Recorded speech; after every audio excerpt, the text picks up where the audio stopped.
मेरा गम गसार चला गया। हजारों आंखों की अश्कबारी में मरहूम मकफूर हाजी मोहम्मद असलम हारती साबका कौंसलर बल्दिया तलुम्बा की रस्म कुल पानी अदा कर दी गई, जिसमें अलामा सैयद जमीर हुसैन नकवी ऑफ लाहौर ने मौत और हयात पर रोशनी डाली और अलामा मोहम्मद तकी नकवी ने दुआ करवाई।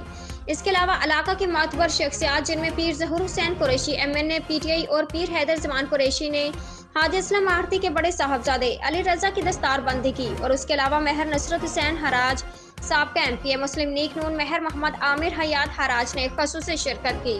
इसके अलावा SHO थाना तलम्बा और मौजूदा इलाका की कसीर तादाद ने शिरकत की। लोग रहमदिल, गमगसार और हमदर्द शख्सियत के गम में दौड़े चले आए। लोगों की कसीर तादाद साबित करती है कि तलम्बा के लोग समाजी, मजहबी, दाई, अमन, एक बेइंतहा मोहब्बत करने वाले अजीम इंसान से महरूम हो गए हैं। तहसील कोटा JN न्यूज़ मोहम्मद कासिम खर।